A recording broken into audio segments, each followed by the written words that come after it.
Hello! Look at this old long wall. It is going all around an island. Yes, you heard it right. An island, as in being surrounded by water. However, as you probably noticed, there is no water around that place. But that's precisely what makes it so interesting. Because the water was drained. Twice.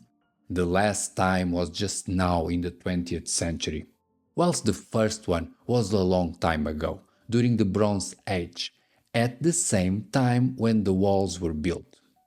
In between these two massive drainage operations, the water returned to the land as a consequence of the Dragons or Dorian invasion, with neither the later Roman nor the classical Greeks being able to undo the damage and replicate the original works. Interested already? You should be, because this is a story proving how Cyclopean walls are ancient lost technology.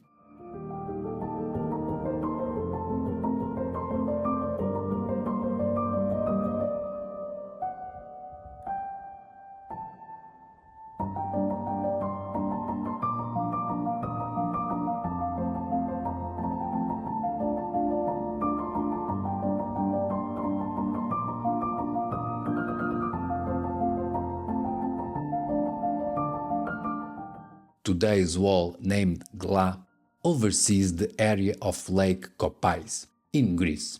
That is, or was, as the name suggests, a lake. A large inland sea fed by landlocked rivers.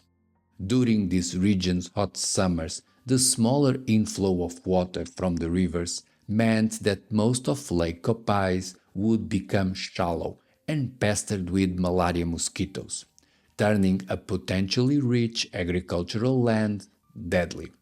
A trouble that lasted until the 20th century, when the new country of Greece, plus a lot of international help, finally completed a plan that had been 3,000 years in the making. Draining the swamp is a popular political promise, so that was not the first time this project was attempted, nor even the first time it was accomplished. Long before our time, both the nerdy classical Greeks and the almighty Romans tried and failed to drain the lake, proving the task was just too big for them to manage. However, even before that, the same mysterious people that built the impressive Cyclopean walls in Gla did manage to dry up the land, a feat that would take millennia to repeat, and likely proves a point or two.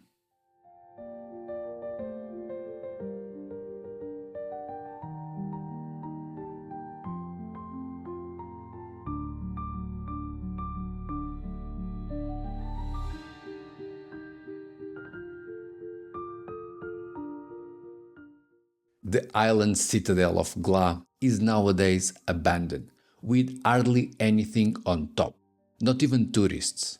However, it is the largest acropolis in all of Greece. And just for that should get more credit, since everyone in Greece loves their Cyclopean acropolis, plural, acropolises. Okay, if you don't follow this channel, you are excused to think that the mega famous Acropolis in Athens is a unique case and not related to one-eyed giants. Luckily, there is a proper solution for that.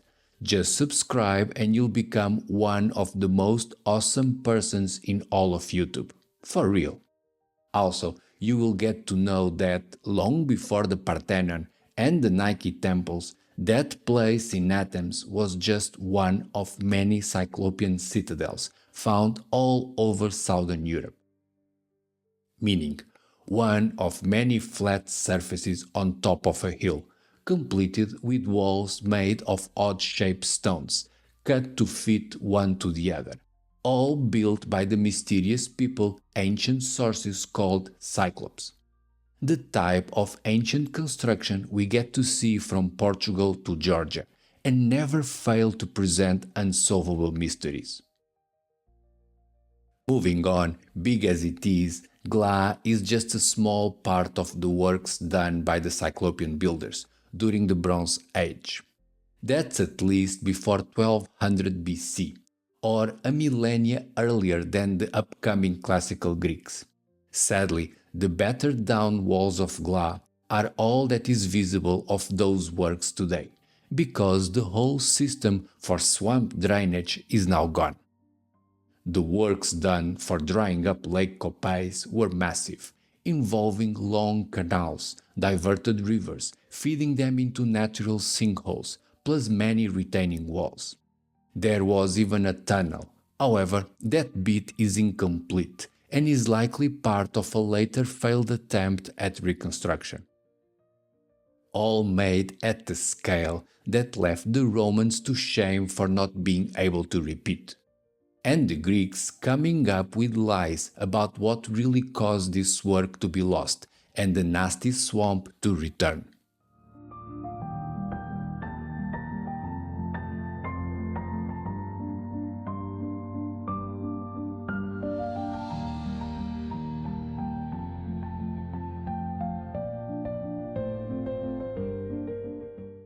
The complex lake drainage system was not lost by accident. It was destroyed on purpose during a dark period of Greek history called, appropriately, the Dark Ages.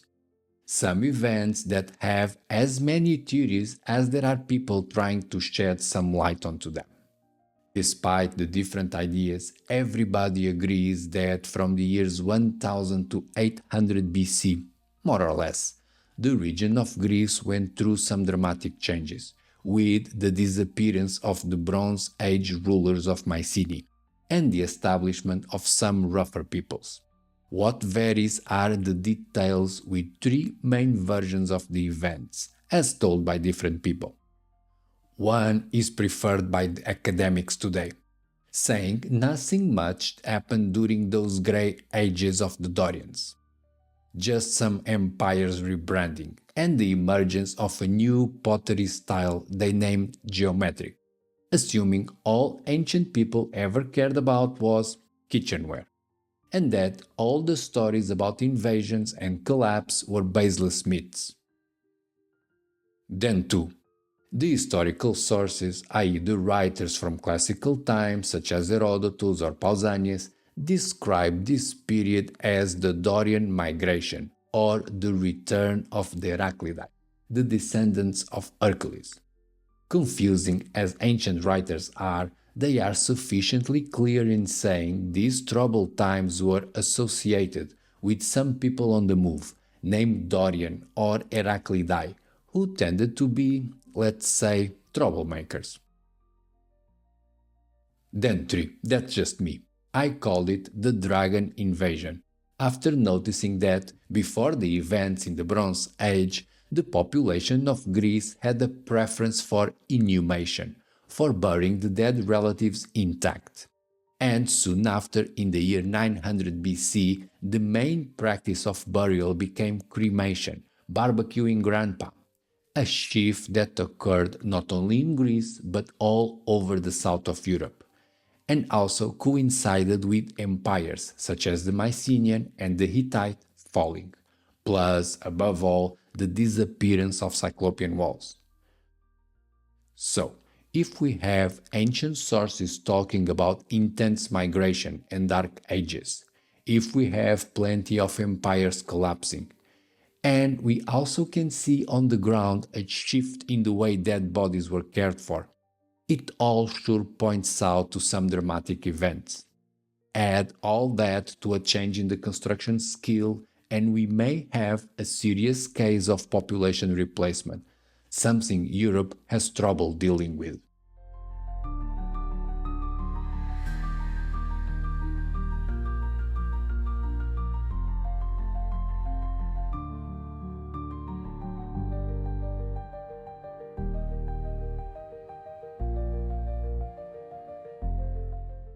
The classical Greeks came up, in their limited perspective, being mostly theorics that wouldn't do much real stuff, with the ultimate timeline for styles of construction, comprising of 3 phases: Dorian, Ionian, and Corinthian, referring to the successive stages of sophistication of the ultimate classical building element, the colonnade. You see, Greek and Roman temples feature the now too familiar columns all around, as their main architectural element. The columns themselves are quite plain, unchanging, but their tops, called their capitals, had one of three styles, according to the age. The Corinthian columns were fancier, as elaborated as baskets of fruits and flowers, corresponding to the later stage from the 5th century BC onwards. The Ionian would be midway, in the 6th century BC, featuring some elegant and discreet curly heads for the columns, all originating from the Dorian style, the earliest version from the 7th century BC, with plain and bland capitals, as everything the Dorians would do. Naturally, this history of style, according to the classical Greeks, is very much incomplete, because, not the least, it starts in the 7th century BC, resisting to acknowledge that in the 8th and 9th, the Greek construction styles and skills were nothing short of awful. In fact, the main city of that dark time was a collection of sheds, named Lefkandis, built around a thing not fit to be called a temple, thus dubbed a heron, from the word heroes or Hercules. We don't know if the heroes in the heron or even Hercules were Dorians, but for sure they were dragons, since the whole place is packed with cremated bodies, in a clear departure from the inhumation ritual and fancy stonework from previous times. Another era the three stages of the column top decoration miss is the most interesting of them all, the Cyclopean walls from the Bronze Age. These marvelous stone puzzles with odd-shaped stones fitted one to another not only are much older, like 1,000 years or so, they were also achieving stuff the fancy Greeks with their column capital styles could not do.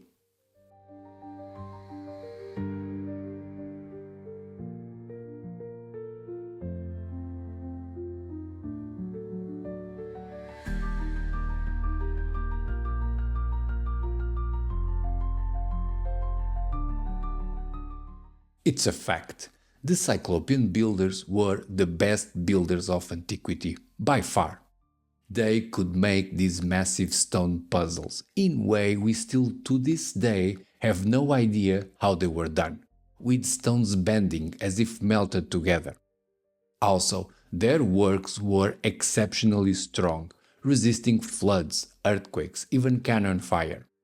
In a way that we often have nothing left from the Cyclopean types except for the sturdy Cyclopean walls. Plus, they were committed to building the strangest and unclear machine-like structures, massive clocks made of stone, or likewise flattening hilltops for no apparent reason other than a landing pad for some divine creature. And last but not least, as we are visiting today, the full drainage of a whole lake. So big an achievement it took 3,000 years and one industrial revolution to repeat the feat, leaving the Romans to shame for not being able to replicate.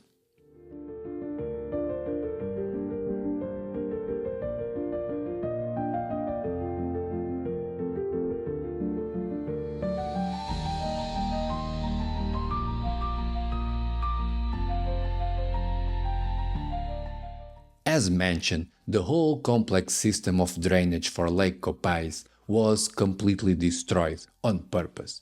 We know very little of how it was done, and archaeologists have not been able to pay much attention to the case, leaving us to rely mostly on the legends of the destruction. For example, we are told that one of the natural sinkholes pouring water underground from a diverted river was blocked by Hercules himself. The place is nowadays called, originally, Hercules Sinkhole, as if there was honor in destroying a water system that created hundreds of hectares of land and eradicated malaria. However, according to the ancient Greeks, it had, Hercules was seen as a hero, including for destroying the drainage system of Lake Copais. Nowadays, when politicians promise to drain the swamp, we don't take them very seriously, as we know they might not actually do it. Still, it is surprising to see how the Greek rulers took pride in flooding the swamp back. That's because the Dorians destroyed the Cyclopean waterworks on Lake Copais. The upheaval that likely followed, with famine and disease, would be instrumental for the cremating dragons or Dorians rising into power, eventually leading to the supremacy of the classical column people in the land of the vanishing Cyclopean builders. So, we are left with this upside-down narrative, whereas the forces of destruction are hailed as heroes, in another of those cases of history being written by the victors.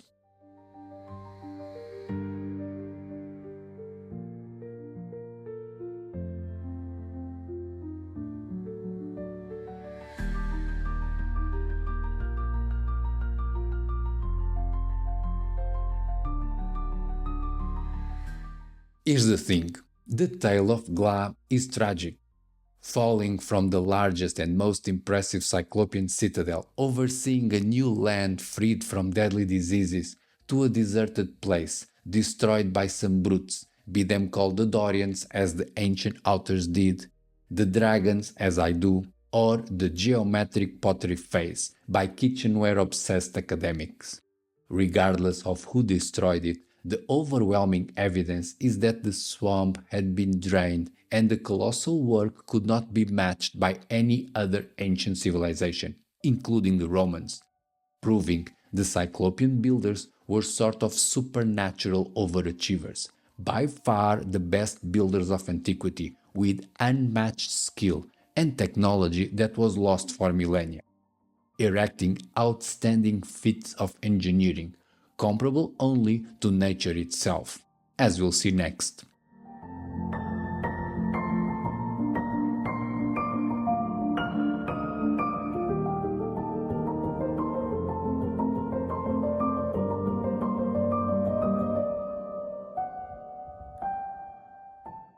That's it for today.